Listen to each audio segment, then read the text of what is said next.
Spomenik korupciji pada, termoelektrarna Šoštanj je pred stečajem, 35 tisoč ljudi iz Šaleške doline, ki jim domove ogreva TEŠ, pa besnih razočaranih industrijskih bo vlada preprečila stečaj TEŠa in premogovnika Velenja, ki nas bosta vsako leto stala do 200 milijonov evrov na račun davkoplačevalcev z ministrom Bojanom Kumrom. Ena največjih afer v zgodovini države, 1,5 milijarde državnega, torej našega denarja, je šlo samo za nasedli projekt TEŠ6 in to v času največje gospodarske krize. Vsa leta davkoplačevalci plačujemo tudi izgube. Projekta ni prekinila niti ena vlada, vsi so gledali stran. Sojenja zaradi TEŠ6 pa še kar trajajo.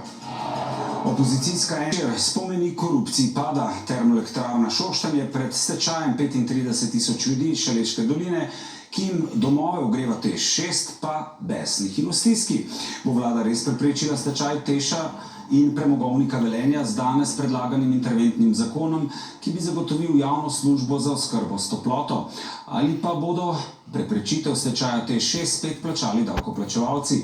Predvideni letni strošek za države za vzdrževanje TEŠa in premogovnika Velenja, ki ne bi ga izločili iz HSE-ja, ki je imel lani skoraj 400 milijonov evrov dobička, znaša namreč do 200 milijonov evrov na leto.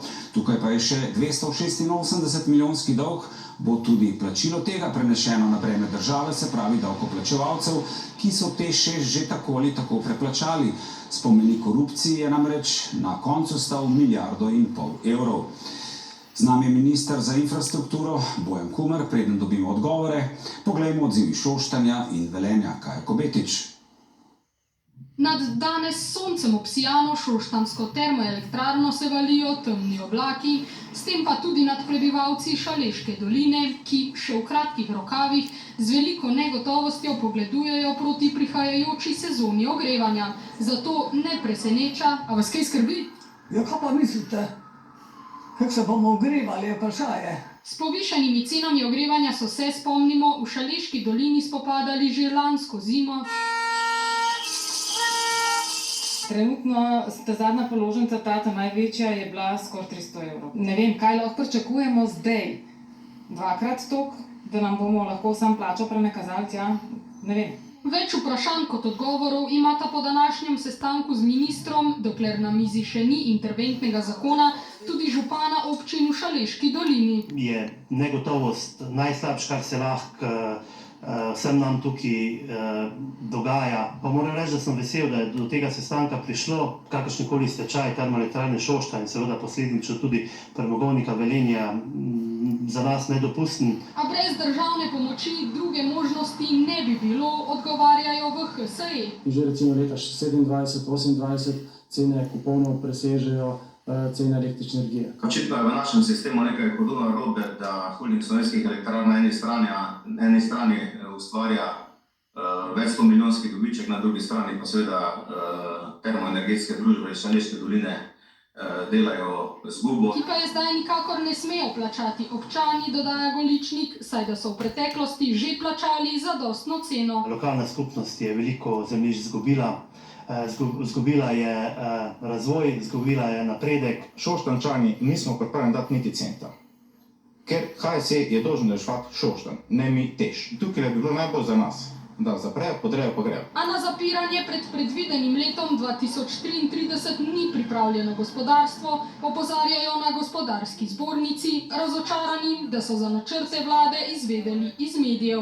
Konec koncev zato potrebujemo oba prepotrebna zakona, zakon o prestrukturiranju regije, zakon o zapiranju premogovnika. Pričakujem, da bomo v naslednjih tednih pridobili zagotovila, da Šaleška dolina tukaj ne bo puščena na cedilu. Za bolj stabilne razmere v Šaleški dolini pa, dodaja župan, že iščejo alternative trenutnemu načinu ogrevanja. Gospod minister, gledajte, na eni strani je HSE, ki je imel lani skoraj 400 milijonov evrov čistega dobička in ima v lasti TEŠ6 in premogovnik Velenje. Na drugi strani je državni proračun, ki tako ali tako poka po šivih, proračunski primanjkljaj je zelo velik. Se vam zdi prav in pošteno, da bo zdaj država dajala za toplotno oskrbo Šaleške doline tudi do 200 milijonov evrov letno, če bi to izgubo TEŠa6 in velenjskega premogovnika lahko plačal HSE, ki ima 400 milijonov evrov čistega dobička? No, gre za enkraten dogodek lansko leto, ker vemo, da so bile lansko leto cene še iz kriznih časov. Večina pogodb, ki so bile sklenjene za leto 2023, so se sklepale leta 2022.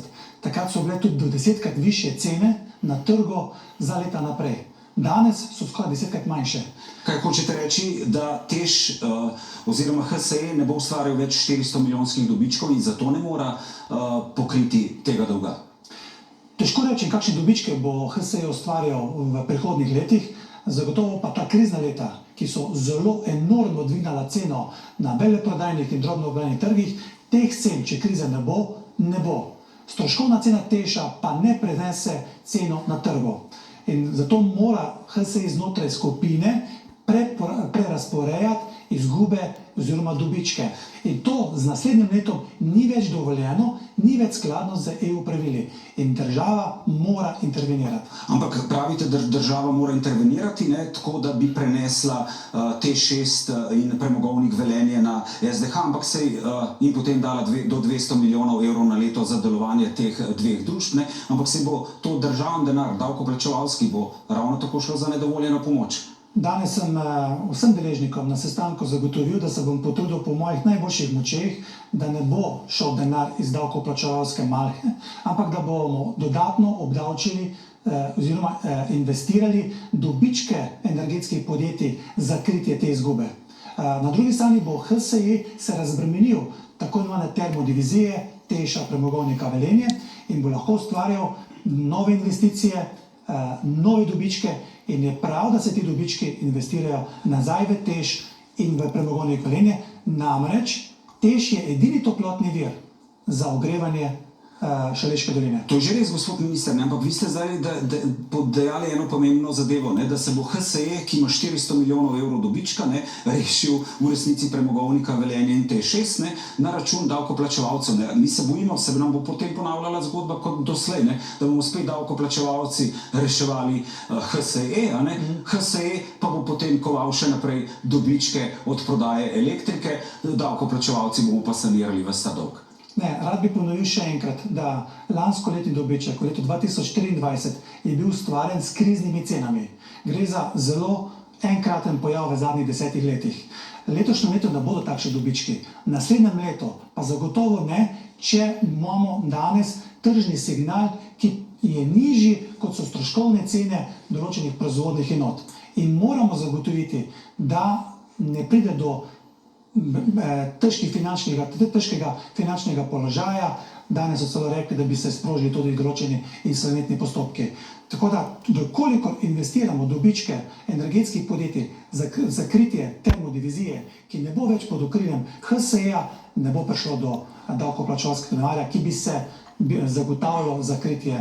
Ampak kako boste to zagotovili, ne? Ker veliko ministrov pred vami je to že obljubljalo, pa moram tukaj povedati, da pač vi s tem projektom nimate nič, vaša vlada, ne? Ampak kako boste, veliko sem jih že poslušal, ne? Zdaj v teh letih pa ne bomo davkoplačevalci plačevali nič pa to in tako, potem se je to izkazalo. Kako boste zdaj zagotovili, da te dobički, da bo davko teh dobičkov šel res za kritje, a ne, delovanja TEŠ6 in premogovnika Velenje in bo tako šlo manj denarja iz proračuna za obratovanje teh dveh podjetij? Prvo, kar je potrebno s tem zakonom, ki sem ga danes napovedal, narediti, da breme ne bodo nosili ljudje v dolini, da se strošek ogrevanja ne bo povečal, to je prvi cilj zakona. Drugi, da bo socialna pravičnost popolnoma spoštovana, ki je že odtkana v sprejeto strategijo o izstopu iz premoga. Tretjič, da bomo zagotovili pravično prestrukturiranje doline. Do takrat pa rabimo čas. Pravično prestrukturiranje Šaleške doline bo pa temeljilo na dveh zakonih. Enem je zakon o postopnem zapiranju premogovnika Velenje, drugi pa zakon o prestrukturiranju gospodarstva. V tistih dveh zakonih bomo odkali vsa ta načela pravičnega prehoda. Danes pa na nek način kupujemo čas, da se ne sprožijo z januarjem naslednje leto določeni insolvenčni postopki, tako da si lahko na nek način tudi kupujemo čas. Ampak, če vas prav razumem, potem bo v bistvu cela država, celotna Slovenija plačevala za to, da bodo lahko teh 35.000 ljudi v Šaleški dolini se lahko ogrevalo zaradi napačnih odločitev politike. Danes rešujemo, jaz temu rečem, kar katastrofalne napačne odločitve preteklih politik. Absolutno. Danes smo tukaj. Ampak business as usual, po isti poti naprej ne gre več. Nedovoljene državne pomoči so tu neizprostne. Mi moramo najprej te dve družbi izločiti, jih dati direktno na državo, ustvariti nov koncept, nov režim obratovanja, ki bo temeljil na primarnem fokusu oskrbe z toploto. Seveda bo TEŠ tudi deloval na trgu in izkoriščal določene tržne priložnosti, ampak primarno bo pa zagotavljanje zanesljive oskrbe s toploto. Ampak kdo bo odplačal zdaj ta dolg TEŠ 6, ki znaša še okrog 280 milijonov evrov? Kaj potem, davkoplačevalci spet ali HSE? Kredit odplačuje TEŠ in tako bo tudi naprej. Se pravi davkoplačevalci? Ne. Če bo šlo to na SDH? Vir ne bo proračun iz davkoplačevalske, ampak bo vir dobiček energetskih podjetij. To je tisto, kar bom jaz zagovarjal in to je tisto, kar bomo dali v zakon. Seveda, če želimo doseči... Ampak boste to že v redu, da boste zagovarjali, gospod minister, ampak a boste to lahko zagotovili od 1. januarja naprej, da bo šel ta dobiček, ne vem, prihodnje leto v zakritje delovanja tega TEŠ 6 in odplačevanje tega dolga, ne pa iz državnih podjetij oziroma iz proračuna? Tukaj zdaj trčeva tudi v pristojnosti našega ministrstva. Gremo takoj v pristojnost upravljanja državnega premoženja, ki je izključno v pristojnosti Slovenskega državnega holdinga. Tako kot zakoni veljajo za vse, bo veljalo tudi za upravljavca državnega premoženja, ampak ja, upravljavec državnega premoženja bo moral to zagotoviti, da bo z ene strani in z druge strani to dvoje pokril. Se pravi, to ni zagotovo, da se bo zgodilo, ne, kar pravite, in če zdaj potegnemo... Mora se, ker bo to v zakonu pisalo. Ampak če potegnemo po črto ta finančni del, se bo v resnici zgodilo to, da bo zdaj teh 280 milijonov evrov, če jaz zdaj prav razumem, prenešeno na SDH oziroma na državo. Poleg tega bo država zagotavljala še 200 milijonov, okrog 200 milijonov za delovanje TEŠ 6 in premogovnika Velenje. Se pravi, v bistvu bomo davkoplačevalci, država bo odplačala vse stroške, dolgove in vse izgube, ki jih ima HSE, ki ima 400 milijonov evrov in HSE bo še naprej lepo služil in nam zaračunaval elektriko, mi bomo pa vse to sanirali. Ja, zdaj ste, gospod Slak, vse zmetali na isti kup. Samo logično sem skušal razmišljati kot davkoplačevalec in kot novinar, voditelj, ko mi že dolga leta razlagajo, kako ne bomo nič tudi davkoplačevalci okrog TEŠ 6 plačali in preplačali, pa smo še vedno. Zato vas zdaj tako sprašujem. Glejte, najprej, da še enkrat ponovim, lansko letni dobiček nima nobene veze z poslovanjem v letu 2025. To sva prej rešila.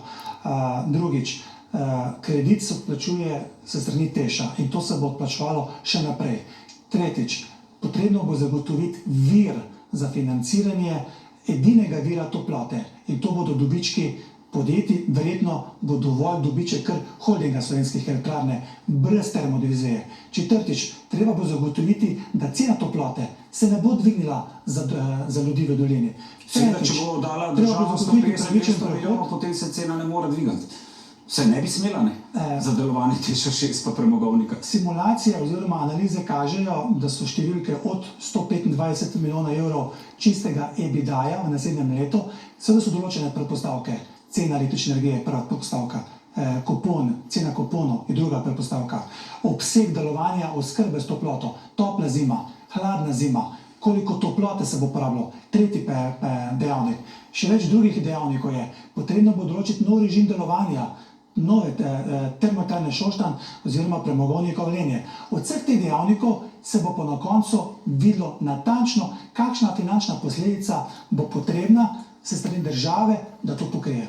Najlepša hvala za tale pojasnila. Gospod minister, bova videla, kaj bo prinesla prihodnost. Hvala. Hvala tudi vam. Zdaj je hišica iz kart sesula Maja Kos.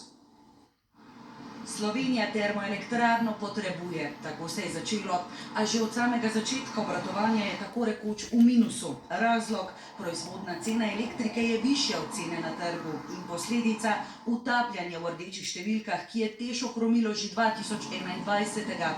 Insolventnost je bila odložena le zahvaljujoč prejeti 261 milijonski odškodnini, ki jo je od naslednika Alstoma iztožil HSE. Ne le denar, s tem smo dobili tudi dokaz, da je francoski Alstom v Šaleški dolini gradil v prvi vrsti spomenik korupciji. Samo za podkupnine naj bi v Sloveniji namenil 3 milijone evrov. Nam Alstom, oziroma meni, Alstom ni dal niti centa nikoli se nismo pogovarjali o provizijah, nikoli se nismo pogovarjali o nagradah. Zagovor, ki ga eden ključnih ljudi še vedno ponavlja tudi na sodiščih. Bil je direktor Teša 2006, ko je bila naložba v 6. blok ocenjena na 600 milijonov evrov. Vlada Janeza Janše torej. Zamenja jo Pahorjeva vlada. 2010. Rotnika nasledi Simon Tot. In smo poslušali. 6. blok bo zgrajen transparentno. Ne moramo več ustaviti tega projekta brez enormne škode. Samo v prvih 4 letih se je projekt 600 milijonov podražil na več kot milijardo. 2012. je znašal 1,3 milijarde, pa so mu vseeno poslanci prižgali zeleno luč za državno poroštvo 440 milijonskega kredita Evropske investicijske banke. Pogoj pa, da se projekt ne bo več dražil. Stroji so vrnili, politiki se smehljali, francoski Alstom je prišel v Šoštanj potrepljati celo veleposlanik. And parts made in all Europe and assembled here. So it's a true European story and a nice one. No, v resnici zelo grda slovenska zgodba je bila naslednje leto še dražja. Na 1,4 milijarde evrov smo, kriminalisti pa že drugič v akciji. Kopica ljudi med osumljenimi, obrotnikov še nekdanji vodja projekta Bojan Brešar, bivši nadzornik Gorenja in urejevalec posojila Kordeževemu Merkurju Bogdan Pušnik in eden najvplivnejših imen energetike Peter Kotar. Njegovo prvo podjetje CEE je bilo ključni svetovalec in hišni inženir Teša. Njegovo drugo podjetje Sol Intercontinental pa je svetovalo Alstomu. Kotar se na sodišču brani z izgubo spomina.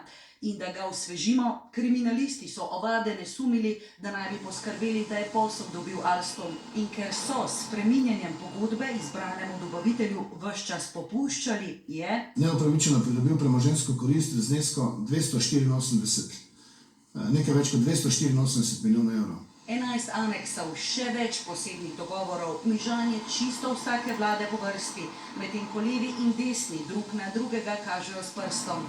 2017. je parlamentarna preiskovalna komisija na 460 straneh okrivila dva bivša ministra, Franca Križaniča in Mateja Lahovnika, pa takratnega premijeja Boruta Pahorja, ki se je zagovarjal s predsedniške funkcije. Meni ni nihče rekel, da bi bilo s to pogodbo kaj narobe. Toliko drugih stvari je bilo narobe v letu 2009, da sem se posvetil tistim, ki so mi bile predočene kot problematične. Skoraj 15 institucij je iskalo odgovorne, tudi računsko. Kako zelo si je HSE želel zakriti enormno vsoto v gradnji 6. bloka šoštanjske termoelektrarne, je v poročilu najprej izgledalo takole. Ne črno zato, ker je tako žalostno, temveč črno zato, ker so prikriti ključni podatki. Je tako direktor HSE-ja kot tudi Teša, sta recimo že v letu 2011 zagotovo vedela in razpolagala s temi podatki, da ciljna vrednost investicije, ki je bila predstavljena državnemu zboru nekaj mesecev kasneje, v zakonu o poroštvu enostavno ne bo dosežena. Torej, Simon Tot in Matjaž Janežič. In smo že na 1,5 milijarde evrov za 6. blok. Skupaj s ceno je rekord podrla tudi 1300 strani dolga obtožnica, ki so jo 2020. spisali tožilci. Gre za ideološki boj Golobove vlade proti zasebnikom, najbolj inovativnim.